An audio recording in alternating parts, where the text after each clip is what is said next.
everyone to go. This just in, 1 person dead and 19 people injured in the Charlottesville, Virginia rally.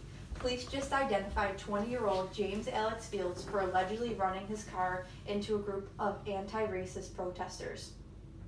As a country moving towards equality, hate speech sets us back. Hate speech is very relevant in today's day and age. It is important to learn and understand the difference between hate speech and free speech and the effects it has on society. Over the years, I have learned my right to free speech and how to go about speaking respectively. I have learned what to say and when to say it, and what not to say and when not to say it. Hate speech is hurtful and harmful to people. We have all learned ever since kindergarten, treat others the way you want to be treated, and hate speech is not a way to treat or talk to people. The freedom of speech is a right guaranteed by the First Amendment to every American citizen. Most citizens embrace this right in powerful and compelling ways, speaking truth to power or simply giving a voice to the voiceless. Today, however, the right to free speech is often used to justify the right to a very different category of speech, hate speech. This willful confusion of terms is dangerous and sometimes even deadly. Hate speech is a form of communication that conveys no meaning other than the demonstration of hatred for some group of persons defined by race, gender, ethnicity, nationality, religion, or sexual identity, especially in circumstances in which the communication is likely to provoke violence. Hate speech is never protected by the First Amendment. In this speech, I will present examples of hate speech in order to reveal how hate speech fails to meet the criteria of free speech. Ultimately, I hope to persuade you not only that hate speech is unconstitutional, but that it constitutes a force of destructive of the core values of civil society.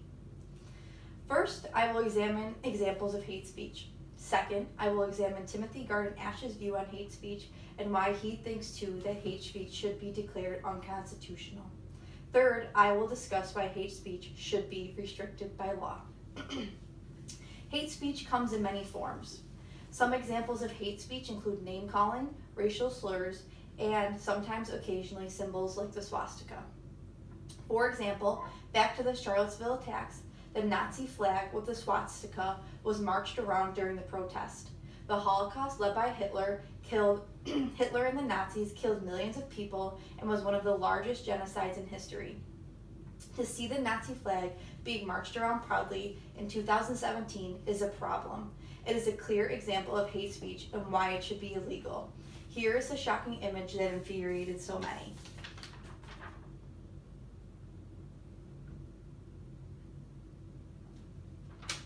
Should you be able to proudly march around with a symbol that implies hatred and racism? I think not. This goes to show that hate speech is not only verbally spoken, but can be nonverbal as well. Hate speech is now more a problem than ever with social media. Cyberbullying, which is a form of hate speech, has been a rising issue. According to the CDC, suicide is the third leading cause of death among young people, resulting in about 4,400 deaths per year. A study in Britain found that at least half of suicides among young people are related to bullying. Clearly, cyberbullying is a problem, and if we were to outlaw hate speech, it would be illegal to bully other kids over the internet, which could result in less suicide and less deaths. In 2014, a student at Lancaster High School took her life at the age of 13 because she was bullied so bad, and she seen suicide as the only way out. Hate speech should be considered unprotected speech and should be punishable by law. Now that I have presented examples of hate speech, I would like to examine Timothy Garden Ash's opinion on hate speech. Timothy Garden Ash holds a modest stance on hate speech. Ash thinks that hate speech laws encourage people to take offense rather than to learn to deal with hate speech by speaking back. Ash thinks that hate speech laws will take away too much of our right to free speech. Ash states, a right to say it does not mean it is right to say it. He thinks that we should call on ourselves to regulate free speech, and if we were to use our speech respectively, we wouldn't need laws to enforce it. I disagree with his mindset that in order to deal with hate speech, we need to learn to speak back. When someone speaks to you in a matter of hate speech, why would you speak back to them? They clearly insulted you, and they should not have the right to talk to you like that in the first place. People who use hate speech are like bullies. You feel intimidated by them. And just because you stand up to them doesn't mean that you're going to stop. It doesn't mean that they are going to stop. In order for it to be truly abolished, we need laws in place. Although Ash believes that we should not enforce laws on hate speech, he believes that true hate speech should be combated by law.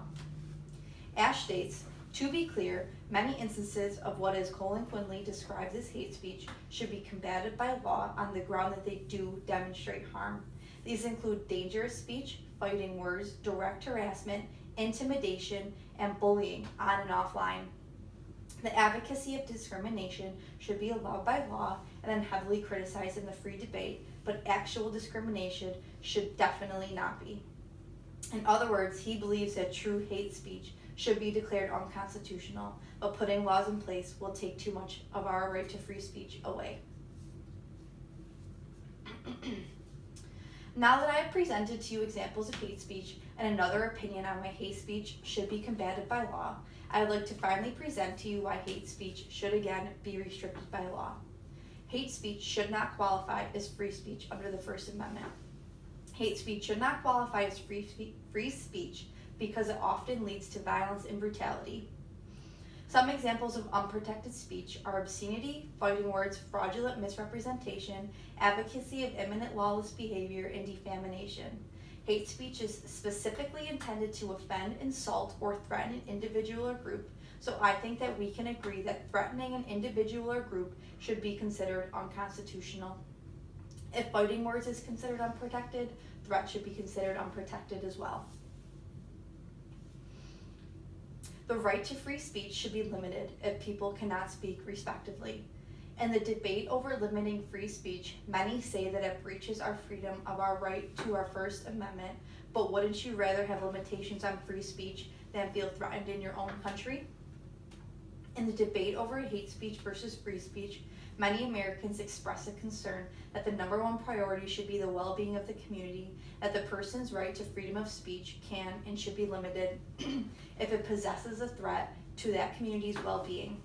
In other words, limitations on free speech are necessary to maintain an overall well-being of society. It has become clear that without limitations on free speech, there can be another replica of the Charlottesville attacks, since hate speech is not considered unconstitutional. In conclusion, I'd like to review the main points that we went over today. Examples of hate speech clearly violate free speech. Hate speech should be considered unprotected speech. Timothy Garden Ash believes that true examples of free speech should be combated by law, but we should hold back on enforcing laws because they take away too much of our First Amendment right. And lastly, hate speech leads to violence and brutality, so in order for us to maintain an overall well-being of society, we must outlaw hate speech. Hate speech needs to be outlawed because it directly relates to violence and harm. It is important moving forward that we restrict such speech in order to protect society. Any questions? Nope.